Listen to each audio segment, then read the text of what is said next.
The CEO's paralyzed daughter was kicked out by her stepmother after her father's funeral.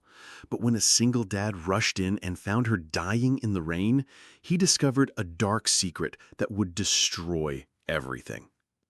Before we continue, please tell us, where in the world are you tuning in from? We love seeing how far our stories travel. The headlights cut through the rain like knives through silk, illuminating something that made Robert Sullivan's blood run cold. A woman, no, a young woman, lying motionless on the wet driveway of the Whitmore mansion. No, no, no. Robert was out of his truck before it fully stopped, his work boots splashing through puddles that reflected the mansion's cold lights. The security shift at the warehouse had run late, and he'd only meant to drive past his former employer's home to pay silent respects to Jonathan Whitmore. But this... Amelia, his voice cracked as he recognized her. "Miss Whitmore, can you hear me?" Her eyes fluttered open, unfocused and glazed with pain. Her lips were turning blue, her entire body trembling violently against the cold concrete. The designer black dress she wore, the one from her father's funeral just hours ago, was soaked through, clinging through her frail form. "Robert," she managed through chattering teeth and lips that could barely form words. "Margaret. The tea." The massive oak door of the Whitmore mansion creaked open, spilling warm golden light onto the driveway. Margaret Whitmore stood there, silhouetted like something out of a nightmare, her black designer dress still pristine, a satisfied smile playing on her lips. "Oh, Robert, still playing the loyal dog even after Jonathan's gone?" Her voice dripped honey over poison. "That piece of trash has been trespassing on my property. I was about to call the police." "This is her house," Robert thundered across the rain. Margaret laughed, a sound like crystal shattering. "Prove it. The will hasn't been executed yet. And who's going to believe a helpless, delusional girl who can't even stand on her own feet?" Amelia's hand weakly grasped Robert's jacket. She said the accident. Daddy's accident. Wasn't... Her words were becoming slurred, her body going limp. "Save your strength," Robert said, his strong arms sliding beneath her. She weighed almost nothing, bird bones and rain-soaked fabric. Margaret's expression shifted, something dangerous flickering in her eyes. "You take her, you're stealing from me. I'll have you arrested. You'll lose everything, your job, your house, that little boy of yours." "You just confessed to putting her out here," Robert said quietly, dangerously. "And something about Mr. Whitmore's accident." The door slammed shut with finality, locks clicking into place one by one. Robert carried Amelia to his truck, cranking the heat as high as it would go. Her skin had taken on a bluish tinge that terrified him, her breathing shallow and labored. In the harsh dome light of the truck cab, he could see her more clearly. This wasn't just rain and cold.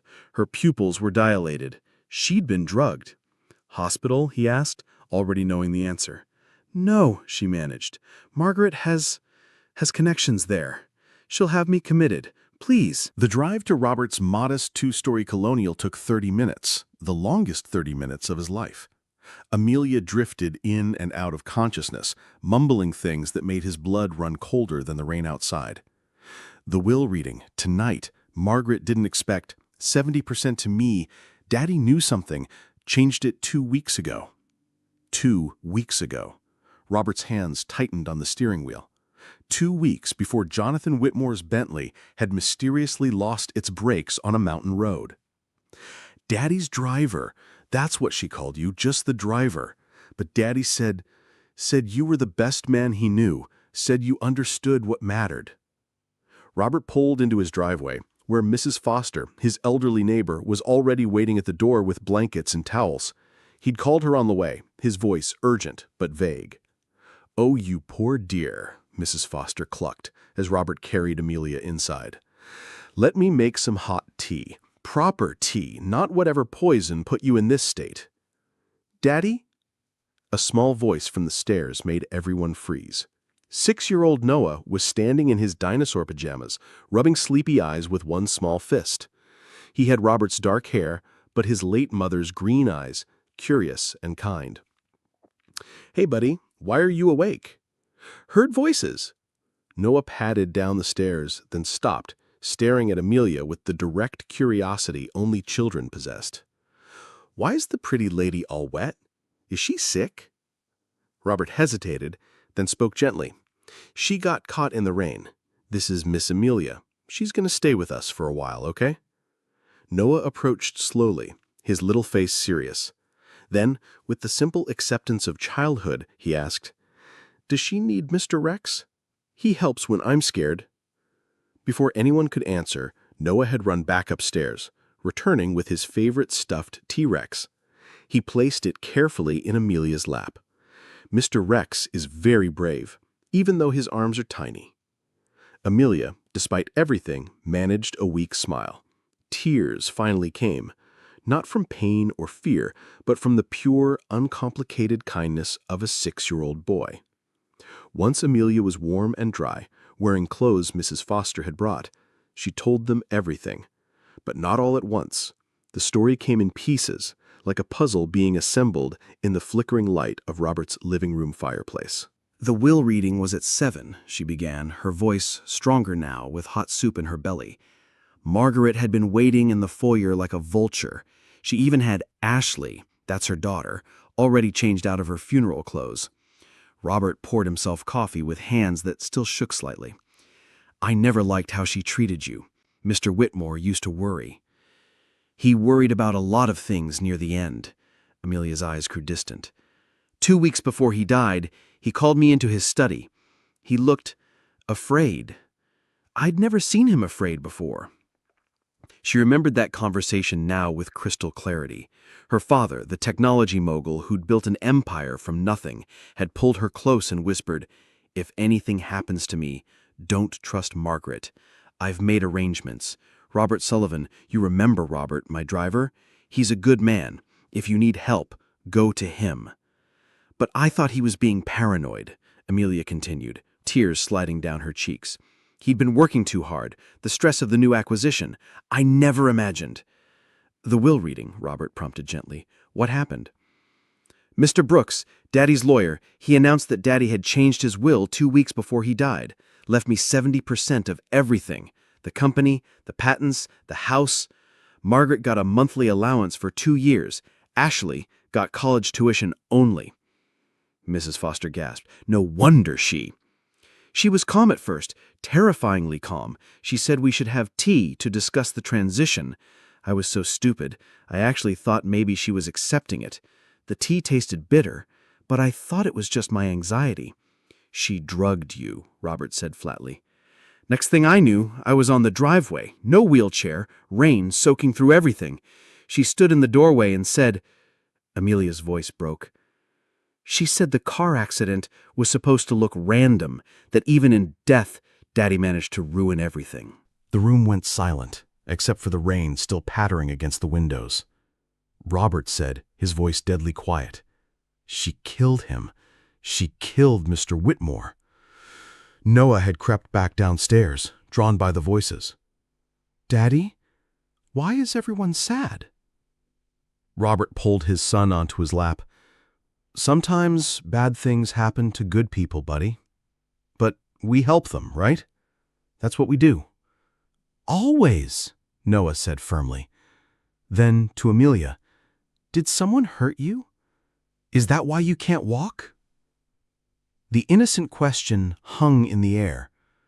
Amelia looked at this little boy who didn't see her wheelchair as something to whisper about or avoid mentioning. "I was born this way," she said softly. "My legs just don't work right." "Oh." Noah considered this.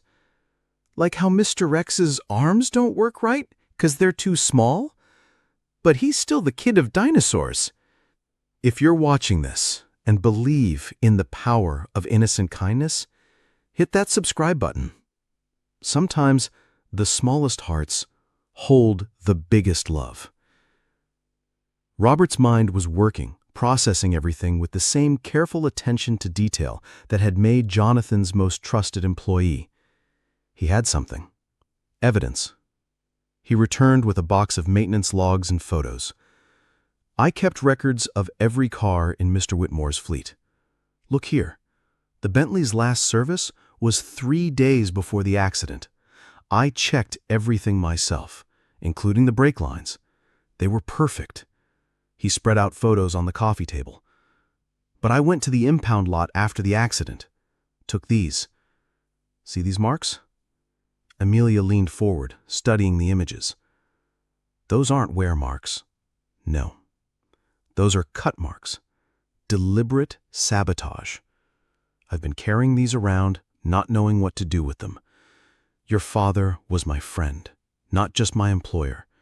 When Noah was born and Claire died, Mr. Whitmore gave me a month off with pay, helped me find Mrs. Foster, even offered to pay for grief counseling. I couldn't believe his death was an accident, but I had no proof of who. Now we do, Amelia said firmly. Margaret basically confessed on the driveway. But it's your word against hers, Mrs. Foster pointed out. And forgive me for saying so, dear, but who's going to believe? The cameras, Amelia interrupted, sitting up straighter. Daddy had hidden cameras installed everywhere after some corporate espionage last year. Margaret doesn't know about them. They're motion-activated, stored on a cloud server that only Daddy and I had access to. Robert was already reaching for his phone. We need to call Detective Reeves. She handled the initial investigation. Wait, Amelia said. Margaret will strike back. She always does. We need to be prepared for... The doorbell rang, cutting through the night like a scream. Everyone froze. Robert checked his phone. 11:47 p.m. No one came calling at this hour with good news. Stay here, he told Amelia, but she was already wheeling herself to the window in the desk chair they'd found for her. It's Ashley, she whispered. Margaret's daughter. Robert opened the door cautiously. Ashley stood there, designer clothes soaked through, makeup running in black rivers down her cheeks. Is she here? Ashley's voice was broken. Amelia, please, I need to... Why? Robert blocked the doorway. Because my mother is a monster, and I helped her. I helped her put Amelia outside. I held her down while Mom poured the tea down her throat. But I didn't know. I swear I didn't know about Mr. Whitmore. I thought we were just getting rid of Amelia for the money. But Mom's on the phone right now with someone, talking about making sure loose ends are tied up permanently. Amelia wheeled into view. You held me down? Ashley fell to her knees. I'm 17 years old and I'm already a monster. She made me believe you were the enemy, that you were stealing what was ours. But after we left you outside, she started laughing about how stupid Jonathan was, how easy it was to cut the brake lines, and the mechanic she hired was already dead too, a supposed overdose. She's killed 3 people, Amelia, and you're going to be the 4th if you don't run.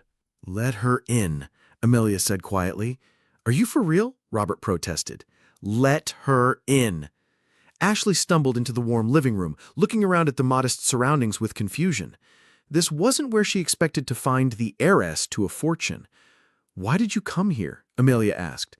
Because I recorded her. Ashley pulled out her phone with shaking hands. After what she did to you, I started recording everything. I have her confession about your father, about the mechanic, about planning to kill you, but she has cops on her payroll. Judges too. The only person she couldn't buy was your father. She played the recording. Margaret's cold voice filled the room, detailing her crimes with the casual tone of someone discussing grocery shopping. The old fool actually loved that crippled brat, changed his will behind my back. But accidents happen, brake lines fail, and paralyzed girls who can't handle their inheritance sometimes take too many pills, or disappear entirely. I know someone who can make that happen tonight. Robert was already dialing Detective Reeves. We need protection, now. Within an hour, the small house was surrounded by police cars. Detective Angela Reeves, a tall woman with sharp eyes and graying temples, listened to everything with growing anger.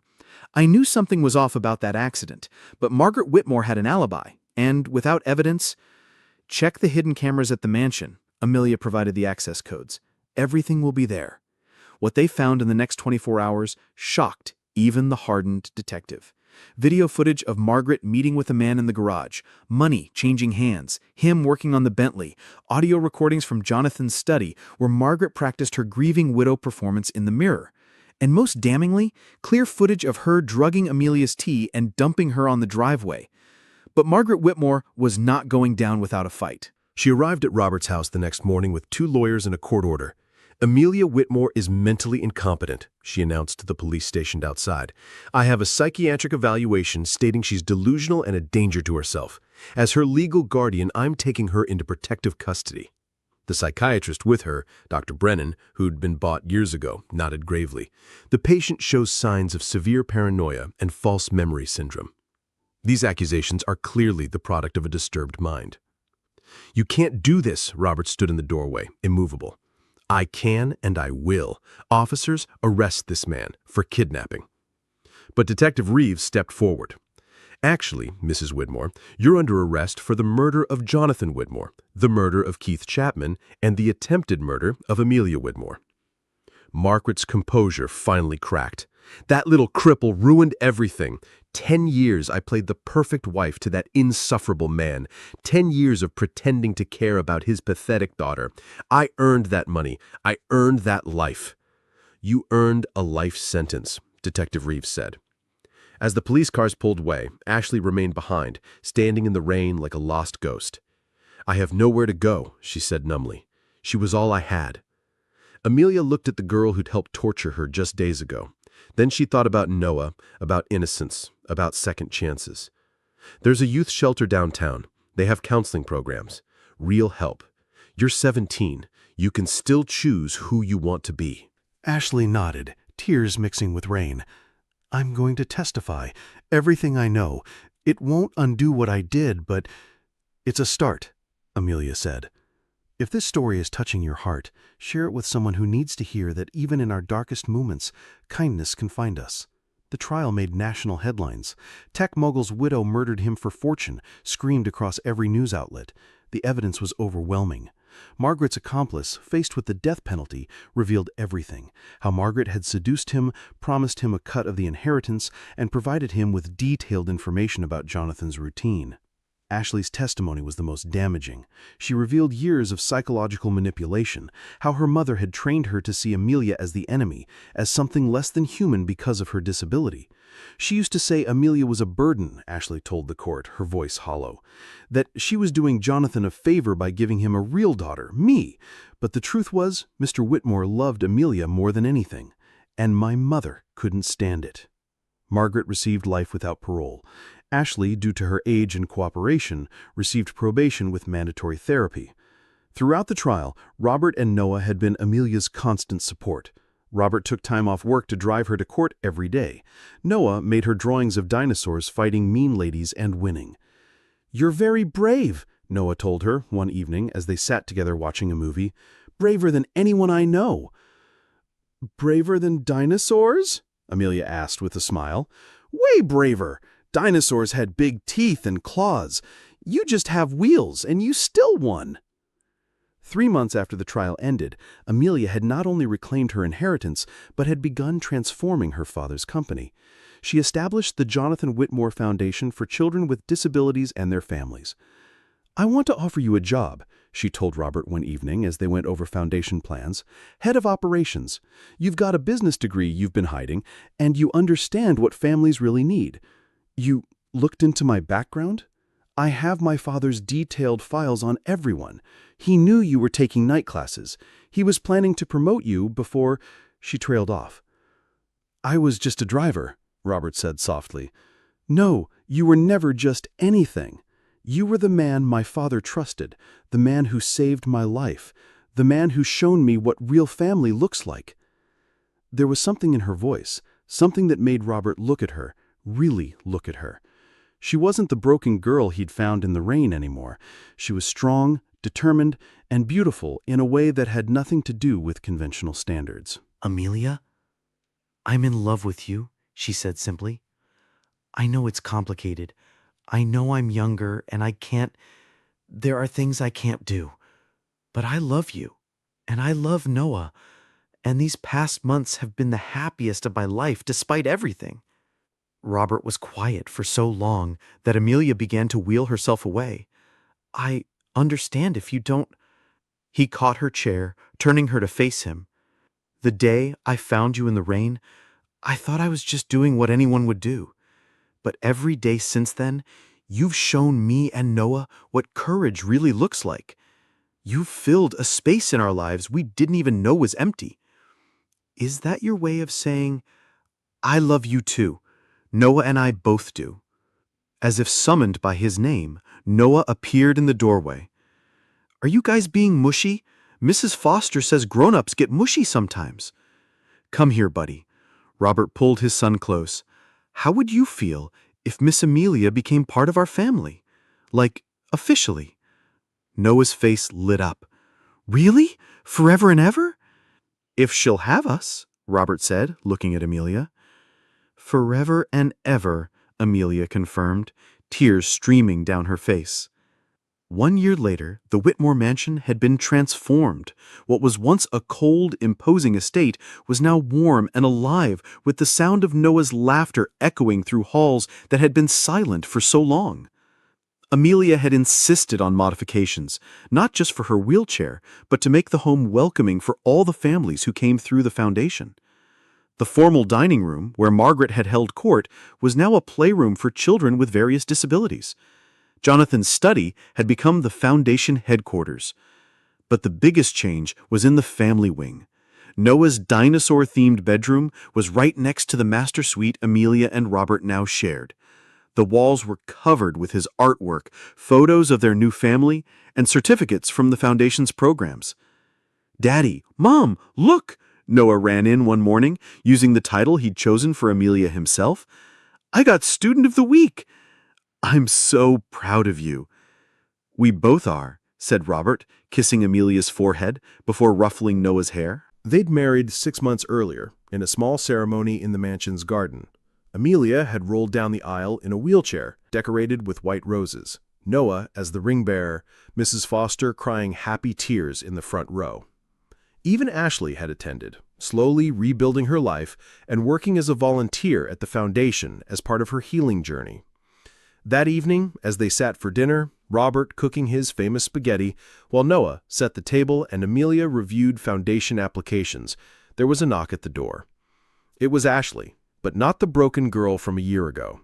She stood taller, clearer-eyed, holding an acceptance letter. I got into college, she said, with the scholarship from the foundation. I wanted to thank you in person. You earned it, Amelia said warmly. Your essay about redemption and second chances was powerful. I had a good teacher, Ashley replied, looking at Amelia meaningfully. You showed me that strength isn't about taking from others. It's about lifting them up, even when you're the one who needs lifting. As Ashley left, promising to stay in touch, Noah tugged on Amelia's sleeve. Mom, why did you help her when she was mean to you? Amelia pulled him onto her lap, thinking carefully. Because everyone deserves a chance to become better, sweetheart. And because holding on to anger would have made me like Margaret. I chose love instead. Like how Daddy chose love when he found you? Exactly like that. That night, after Noah was asleep, Robert and Amelia sat on the mansion's balcony looking out at the city lights. The same driveway where she had nearly died was now lined with accessibility ramps and gardens. Do you ever think about that night? Robert asked. Every day, I admitted, but not with fear anymore. That night, I lost everything I thought mattered. My ability to feel safe in my own home, my trust in family, my father's protection. But I gained something so much more valuable. What's that? Real love. Real family. You and Noah didn't see a paralyzed heiress or a burden or an opportunity. You just saw someone who needed help. And you helped, even when it cost you everything. Robert had indeed paid a price initially. Margaret's lawyers had tried to destroy him, claiming he'd manipulated a vulnerable heiress. He'd nearly lost his house fighting the legal battles before Amelia could access her funds. But he'd never wavered, never asked for anything, never treated her as anything other than the woman he'd grown to love. Your father would be proud, Robert said softly. He knew, I think. When he told me to find you if something happened, he knew you'd save me. You saved us too. Noah and I were just existing before you, going through the motions. You brought light back into our lives." A small voice from the doorway interrupted them. "Can't sleep." Noah patted over in his dinosaur pajamas, a new pair since he'd outgrown the ones from that first night. He crawled onto Robert's lap, but reached for Amelia's hand. "Tell me the story again," he requested sleepily. "Which story, baby?" Amelia asked. "The one where Daddy's the hero and saves the princess, and then the princess saves us right back." Robert and Amelia exchanged smiles. They'd told him an age-appropriate version of their story, focusing on the rescue and love rather than the darkness. "Once upon a time," Amelia began, "there was a princess who thought she had lost everything. But then a brave knight and his even braver little boy showed her that she had only lost the things that didn't matter," Robert continued. "And they all lived happily ever after," Noah finished, already drifting off to sleep. As Robert carried Noah to bed, Amelia reflected on the journey. Margaret was serving life in prison, her assets seized to pay restitution. Ashley was rebuilding her life with genuine remorse and determination. The foundation had already helped dozens of families, and Amelia had found something she'd never dared dream of, a love that saw past her wheelchair to the woman she truly was. But more than that, she learned the most valuable lesson of all. Family isn't about blood or law or money. It's about showing up in the rain when someone needs you. It's about offering your favorite stuffed dinosaur to a stranger because they look sad. It's about choosing love over fear, forgiveness over revenge, and hope over despair. The Whitmore fortune had been built on technology and innovation, but its true legacy would be the lives transformed by the foundation and by the example of a woman who refused to let cruelty win, a man who chose compassion over comfort, and a little boy who taught them both that love doesn't see limitations, only possibilities. "Thank you, Daddy," Amelia whispered to the photo of Jonathan Whitmore on the mantel. "You were right about Robert. You were right about everything." 5 years had passed since that terrible night in the rain. The foundation had grown into a national organization helping thousands of families. Noah, now 11, had become a passionate advocate for disability rights, often speaking at foundation events with a confidence that made both his parents proud. "My mom is the strongest person I know." Not because she overcame her disability. She didn't need to overcome it. She's strong because she chose love when others chose hate. She chose to build instead of destroy. Amelia had also discovered something else in those 5 years. Margaret hadn't been as thorough as she thought. Hidden in Jonathan's personal effects was a letter, dated the day he changed his will. My dearest Amelia, if you're reading this, then my fears have come true. I've suspected Margaret for some time now, but suspicion isn't proof. I've taken precautions, the cameras, the wheel change, and most importantly, this instruction. Find Robert Sullivan. Robert doesn't know this, but I've been watching him for years. He's the son I never had, the man I hoped would one day be strong enough to protect you when I couldn't. He has integrity that can't be bought, courage that can't be broken, and a heart big enough to see past the chair to the extraordinary woman you are. I'm leaving you the fortune, yes, but more importantly, I'm leaving you in the path of a man who will love you the way you deserve to be loved. Trust him, my darling. He'll save you in ways neither of you expect. All my love, Dad. Amelia never showed Robert the letter. Some truths were too precious, too private, but she kept it in her bedside drawer, a reminder that love had been watching over her even in her darkest hour.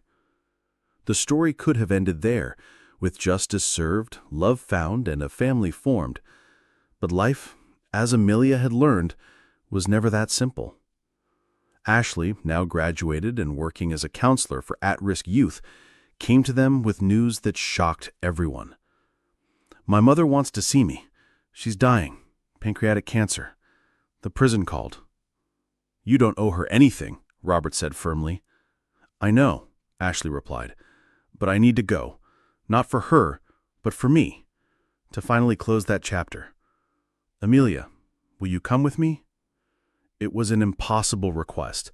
Face the woman who murdered her father, who'd tried to murder her, But Amelia saw something in Ashley's eyes, the need for a witness, for someone who understood the complexity of loving and hating the same person. "I'll come," she said, ignoring Robert's protest. The prison was cold and sterile. Margaret, once perfectly coiffed and designer-clad, was now gaunt and gray, her orange jumpsuit hanging loose on her skeletal frame. "Come to gloat," she rasped at Amelia. "I came for Ashley," Amelia replied simply. Margaret's eyes flickered to her daughter. "You look well. Playing happy families with them, are you?" "I'm healing," Ashley said. "Something you never taught me how to do." For a moment, Margaret's mask slipped, and something almost human appeared. "I did love you, you know, in my way." "Your way destroyed everything it touched," Amelia replied. Margaret turned to Amelia. "Is he good to you, Robert?" The question was so unexpected that Amelia actually answered, "He's wonderful." "Jonathan would have been pleased," Margaret said, and for once there was no sarcasm. "He always said Robert was the best of men, said he reminded him of himself when he was young, ambitious but not corrupted by it." She coughed, specks of blood on her lips. "I suppose that's why I hated him. He was everything I could never be." "You could have chosen differently," Amelia said. "No," Margaret replied. "Some of us are born broken, dear. The lucky ones find people who love them anyway. The rest of us, we just break everything we touch." She died 2 weeks later. Ashley mourned, not the mother she'd had, but the mother she'd never have. Amelia held her through it, understanding that grief was complicated when it was tangled with relief. Life continued. Noah grew taller, his voice beginning to crack. The foundation expanded internationally. Robert and Amelia's love deepened with each passing year, built on the solid foundation of mutual respect and shared values. And sometimes, on rainy nights, Amelia would go out to the renovated driveway, now a beautiful garden with wheelchair-accessible paths, and remember, not with pain, but with gratitude. Every terrible thing that had happened had led to every beautiful thing that followed. "Mom?" Noah, now taller than her sitting height, would find her there. "You okay?" "Just remembering," she'd say. "The night Dad found you?" "The night my real life began." Because that's what it was in the end. Not a tragedy, but a transformation. Not an ending, but a beginning. Margaret had tried to destroy her by leaving her in the rain to die. Instead, she'd pushed her into the arms of the only family she'd ever truly needed.